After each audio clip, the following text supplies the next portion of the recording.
Dan pemirsa, Basuki Cahayapurnama masih menjabat sebagai Gubernur DKI Jakarta hingga Oktober 2017 sebelum serah terima jabatan dengan Anies Baswedan dan Sandiaga Uno sebagai Gubernur terpilih. Majelis Hakim memutuskan Ahok dihukum penjara 2 tahun dan langsung ditahan di Rutan Cipinang. Bagaimana dengan sisa jabatan Basuki Cahayapurnama? Kami sudah terhubung melalui sambungan telepon bersama dengan Menteri Dalam Negeri Cahyo Kumolo. Selamat siang Pak Cahyo. Selamat siang Mas, Cahyo ya.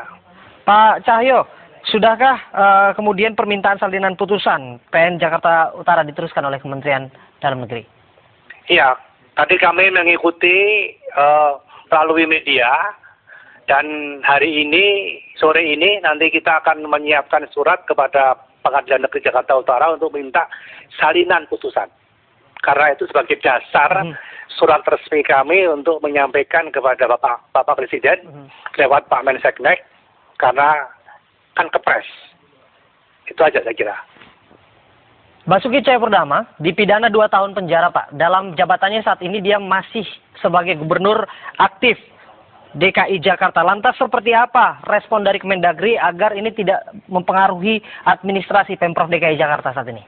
Yang pertama, kita mengikuti fakta persidangan tadi, di mana dakwaannya pasal 156 KUHP, ancaman maksimal 5 tahun, atau pasal 156 KUHP, maksimal 4 tahun. Nah, tuntutan jaksa 1 tahun pidana penjara dan 2 tahun hukuman percobaan. Kemudian vonis hakim diputuskan 2 tahun penjara, dan ini masuk kategori pidana umum. Sehingga status terdakwa Pak Basuki Cahayapurnama dengan vonis hakim, dia statusnya ditahan. Nah, langkah-langkah Kemendagri untuk proses tindak lanjut putusan Pengadilan Negeri Jakarta Utara tanggal 9 Mei, maka pemerintah akan menyurati Pengadilan Negeri untuk mendapatkan salinan putusan terkait pasal KUHP misalnya yang digunakan oleh hakim dalam penetapan putusan dan perintah tindak lanjut putusan. Ini penting karena sebagai dasar kami mengambil sebuah keputusan, sebagai dasar kami membuat surat keputusan yang berkaitan dengan posisi Gubernur Pak Basuki Cahayapurnama, termasuk nanti Kemendagri akan menugaskan Wagub DKI sebagai pelaksana tugas Gubernur DKI. Dan ini penting bahwa salinan tersebut di mana pemerintah akan mengambil langkah lanjutan untuk proses berikutnya. Itu aja. Baik. Berarti bisa dikatakan dalam waktu singkat ini bahwa Pak Jarod Saiful Hidayat akan menjabat sebagai PLT Gubernur DKI Jakarta. Iya, karena jangan sampai terjadi kekosongan pemerintahan.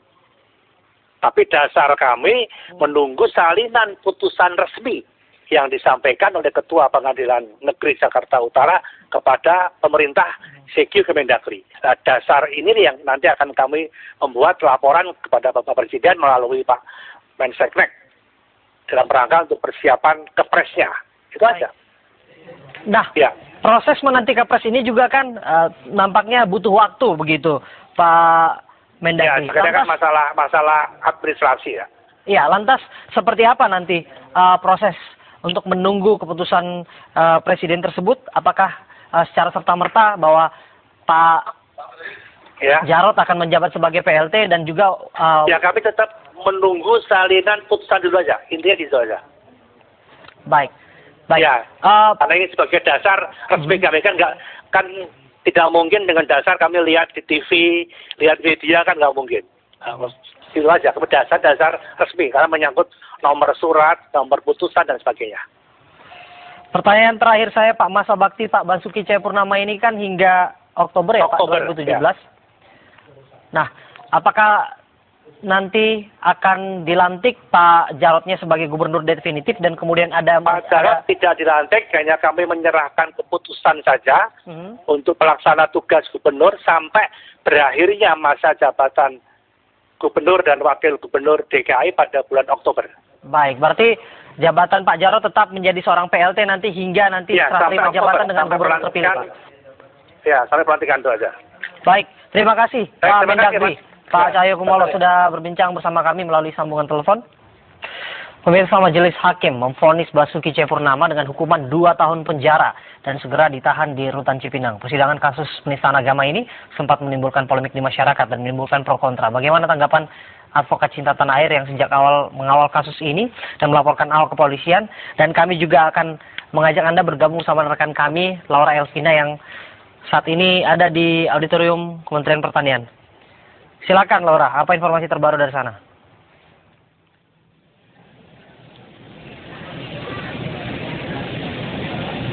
Ya, Abraham, jika tadi kita sudah mendengarkan bagaimana tanggapan dari kuasa hukum Ahok mengenai vonis yang dijatuhkan oleh Majelis Hakim terhadap Basuki Cahayapurnama, saat ini saya sudah bersama dengan Wakil Ketua Akta, ada Irfan Pulungan yang sudah bersama saya saat ini, dan kita akan meminta tanggapannya. Kita ketahui bersama bahwa putusan ini memang tidak memuaskan seluruh pihak, ada yang pro dan juga ada yang kontra, dan kita akan meminta tanggapannya dari Bang Irfan saat ini. Bang Irfan, bagaimana tanggapan Anda tentang vonis Hakim hari ini terhadap Basuki Cahayapurnama? Ya, saya merasa alhamdulillah ya. Inilah merupakan adanya kebenaran yang pasti. Benar itu benar, yang salah itu salah, yang hak itu hak, yang batil itu batil. Allah Subhanahu wa taala telah menunjukkan lewat Majelis Hakim kebenaran itu masih ada di Republik ini. Keadilan itu masih ada di Republik ini. Alhamdulillah, patut kita syukuri bersama. Majelis Hakim memberikan putusan 2 tahun penjara dan langsung ditahan kepada Basuki Cahayapurnama atau Ahok selaku penista agama. Kami tentunya sebagai salah satu kuasa hukum ya, dari salah satu pelapor ya, turut senang terhadap hasil keputusan Majelis Hakim ini. Ini menunjukkan rasa keadilan di Republik ini masih ada, dan terhadap pelaku penista agama ini menunjukkan perbuatan yang benar-benar tidak diperkenankan di Republik ini. Saling menghormati, saling menghargai sama antar beragama itu terbukti dengan adanya putusan hakim ini. Seorang yang melakukan itu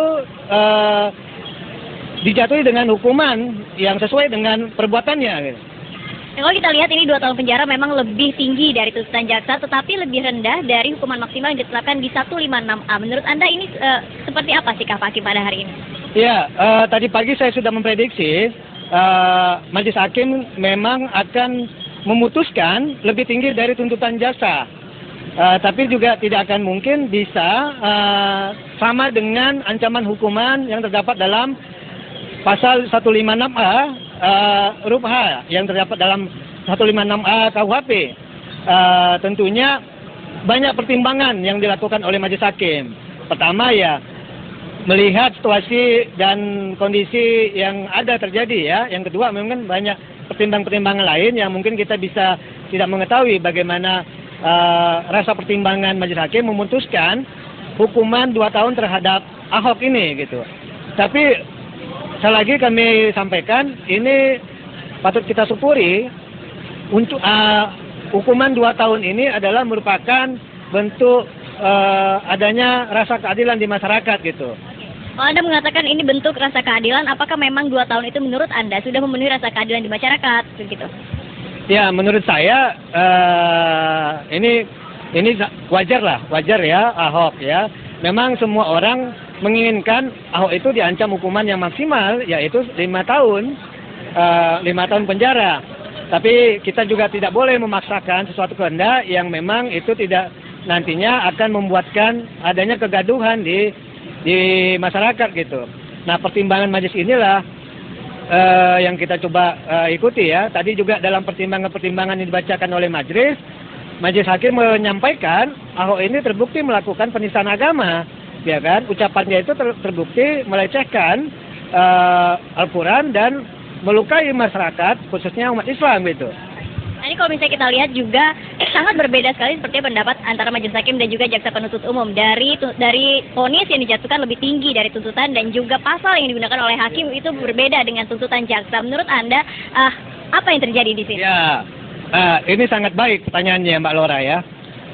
Saya melihat dengan adanya hukuman yang dijatuhkan oleh Majelis Hakim 2 tahun penjara dan langsung masuk tahanan oleh Majelis Hakim terhadap Ahok, ini menunjukkan adanya kekeliruan terhadap tuntutan yang dilakukan oleh JPU, ya. JPU terbukti keliru menerapkan pasal 156 dan keliru mengatakan bahwa Ahok tidak terbukti terhadap pasal 156A. Nah, kekeliruan inilah yang menjadi presiden buruk tentunya terhadap JPU, ya. Nah, kita akan mengevaluasi ini. Kenapa keliru gitu, ya kan? Nah, seharusnya JPU itu menerapkan pasal yang memberatkan, ya, ini pasal 156. Nah, terbukti dengan adanya putusan ini ya, keliru gitu. Nah, kita coba mengevaluasi nanti bagaimana akibat dari kekeliruan ini ya. Kita menginginkan nanti ini menunjukkan juga kemungkinan tidak independensinya JPU atau pihak kejaksaan dalam menerapkan pasal yang disampaikannya dalam tuntutan gitu. Ini menjadi pertimbangan kita semua gini. Kan karena hal ini tidak boleh terjadi, kekeliruan ini. Yang kedua, JPU atau kejaksaan dia harus independensi. Dia tidak boleh terkungkung pada masalah yang ada, dia tidak boleh mendapatkan intervensi terhadap siapapun, apakah itu kekuasaan ya, ataukah itu dari pihak internal sendiri atau dari pihak eksternal gitu. Baik, terima kasih Bang Irfan sudah bersama kami, sudah berbincang bersama kami di iNews TV. Ya pemirsa, itulah tadi keterangan atau tanggapan dari advokat Cinta Tanah Air atau ACTA, Irfan Pulungan. Dan dengan berakhirnya sidang hari ini, berakhir pula drama sidang penistaan agama dengan terdakwa atau yang sekarang saat ini sudah menjadi terpidana Basuki Cahayapurnama yang sudah divonis 2 tahun penjara dalam kasus ini. Kita akan kembali kepada Abraham di studio.